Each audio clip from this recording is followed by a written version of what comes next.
Барлықтарыңызға қайырлы кеш. Енді Ахметбек аға, сізге айтсам, мен сізді іздегенмен бір 15 жылдай болған шығар. Неге десеңіз, мен көзімді ашқалы бір кәсіпкер боламын деп армандайтынмын. Оған дәлелім, мен тұрып жатқан үйім 99 жылдар салынғанда, әкем айтты, мен 94 жылғымын. Сол кезде салған құрылысшылар күнде кешке пиво ішетін. Мен бұны ешкімге айтпайтынмын. Ешқандай қыспақта болған жоқ, бұны әкешім сұрағанымды беретін. Онда ақшадан қиналған емеспін мен. Бірақ құрылысшылар кешке пиво ішетін, жинап қояды. Бір әрқайсысы 4-5-тен соларды жинап алатында мен апарып өзім көтеріп апарып өткізіп беретінмін. Қанда бар ғой. Сонда бір 100 теңге, 150 теңге шығатында, ал ол мектепте бір 2-3 күндік тамақ. Сол 5 жасымда сөйтіп істеп жүретінмін. Одан кейін мектепке бардым 7 жасымда.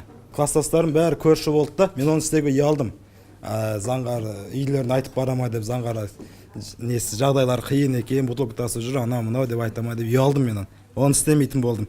Содан соң мектепте оқып жүріп, біраз балалармен асық ойнайтынбыз. 2-3 класстан баратында асық жақсы ойнайтынмын. Балалардың бәрін асықтарын ұтып алатынмын да, қайтарып балаларға сатып жіберетінмін. 5 теңге 10 теңгеден. Балаларға сатып жіберіп, одан да бір 100-150 теңге 200 теңге жинап жүретінмін. Одан кейін кішкене өскеннен кейін асық ойнауды қойдық.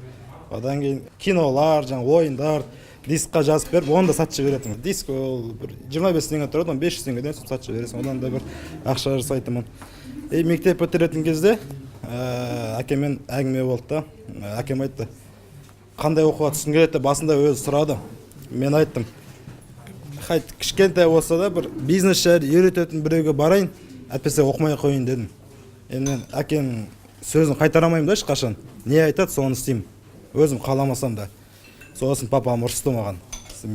Ондай болмайды, обязательно оқу керек, анау мынау. Сөйтіп медицинскийға келдім мен. Мектепті жақсы оқығам мен негізі өзімде. Университетте жаман оқым деп айтпаймын. Университетте жақсы оқыдым. Бірақ университетте оқып жүріп, осы оқайын біраз бизнестар істедім. Бірақ қазір оның ешқайсысы жоқ. Кітап сататын магазинім болған, машинамен айналыстым, тендермен айналыстым. Тендердің 4-еуіне қатысып, 3-еуінен әрең құтылған болатынмын. Содан соң төмен жақта мамашылың төмен жағында былтыр каток болған. Соның ішінде бір-еуін мен жүргізген болатынмын. Машинамен айналыстым, ет сататын магазинім болған. Биыл оқуымды бітірейін деп жатырмын да. Фокусымды қоямаймын. Бизнесқа да, оқуға да екі жаққа кетіп жатыр да. О жақтан госқа дайындалуымыз бар, научный работамыз бар, сабаққа баруымыз бар, жұмыс көпті, фокусымды қоямай, ондай кәсіпті алға алып кете алмай жатырмын да, үлгере алмай жатырмын уақыт жағынан. Енді сонда да уақытша интернет-маркетолог деп таңдап отырмын. Бірақ бұл интернет-маркетолог жағынан емес, басқа жақтан табысым 150 мың теңге дейма, сондай ғана болды. Мен келген кезде, басында сіздің видеоңыз көрген кезде, Бауыржан мырзаның видеосын көрдім, Ақбай ханымның сөйлеген вебинарын көрдім, Ұлан мырзаның сөйлегенін көрдім. Сол кезде ішімден еттім. Қалай да ертең конкурс болса, не болса да мен қатысам да, бітер кезде сіздің командаңызда конкурсқа қалай да қатысып, сіздің командаңызда қалам деп. Ары қарай сізбен бірге аяғына дейін білімімді шыңдап, сіздің қасыңызда, сіздің командаңызбен бірге қызмет етем деп өзім сөйтіп келген болатынмын. Жақсы. Енді қанда бар, 5 жастан бастап кәсіппен айналысқан адам, жаңа кімдікі солай ғой да, Тони Шейн. Соны оқып шықшы саған. Доставляй людям счастье деген. Сол Гарвард оқып жүріп, мынандай сен сияқты нәрселер істейді, неше түрлі нәрсені істеген мектептен бастап. Орысшаң нормально ғой да? Орысшам жақсы. Оны білмейді екенмін. Мен Роберт Кийосакидің, Теодор Драйзердің солардың кітаптарын оқидым. Драйзер жақсы, Кийосакидікі оқыдым, ұнамады сосын. Оны жылы жауып қойып қойып. Сетевой маркетинг. Сетевой просто адам алдау. Ричард Брэнсон, қазір действующий миллиардер, ағылшын емес, тура сенің жаңа айтып отырған нәрсеңді ол да бала кезінен бастап құрт құмырсқа өсіріп, андай бір червяктер өсіріп сатып, прям бала кезінен сөйткенде рисковый. Соны бір күн самолетпен ұшайын дегенде Англияда бір-ақ компания бар, авиакомпания, British Airlines деген. Соны әгеге заводатта барады да, ақша самолет сатып алады, кредитке сатып алады да. Соны идеясы керемет, самолеттің қазір отырған кезде немені көрсетеді ғой, телевизор. Прям спинкасында қойып. Сондай нәрселер керемет неме жасаған, оның бәрі креативпен жасалатын нәрсе. Түбі сенде миллиардер боласың. Алған тағы да бір үлкен нем өзіме алған. Бұрын былайша ақшаның қадірін білмедім деймін бе, ақша қызығушылығым болмады ма, сондай болатын. Маған ақша тапқан ұнайтын да, жақсы көретінмін. Бірақ ол ақша онша нетпейтін, жаратқан, ұнатпайтын. Былтыр мысалы, бір айда 3 миллиондай ма сондай тапқам. Оны үйге әкеп папама бере салдым, қойды. Керек кезде тамағыма, жолыма сондайға алып тұратынмын да.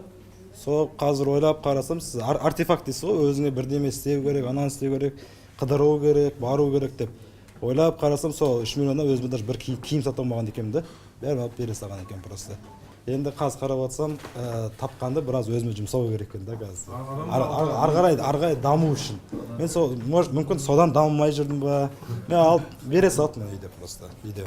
Арманың жоқ па, сонда жететін нәрсең де жоқ, солай ғой да? Иә, сол арман жоқ та. Маған тапқан ұнайды, көп табам, кейде аз табасың, кейде көп табасың.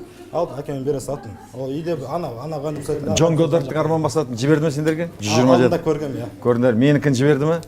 Бұрынғыларды. Соны қарау керек та, арманды 5-ке бөліп жасау керек. Адамның 5 өлшемі бар ғой.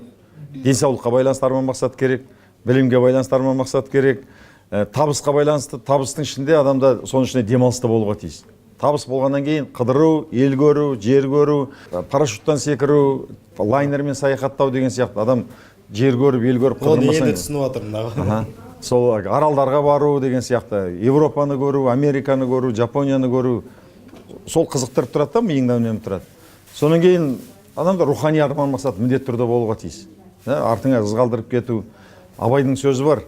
Арттағыға сөзіңменен сын қалса, өлсең де өлмегенмен боласың тең дейді. Мәңгі өмір деген сол. Мысалы, алаш ардақтылардың суретін іліп қойып, өлеңін айтып, қазір нетіп отырамыз ғой да, еске алып отырамыз. В принципе, әрқайсыларың бүкіл халық болмаса да ұрпағың мақтанатындай адам болу, ол үшін бір жақсы істер істеп кету.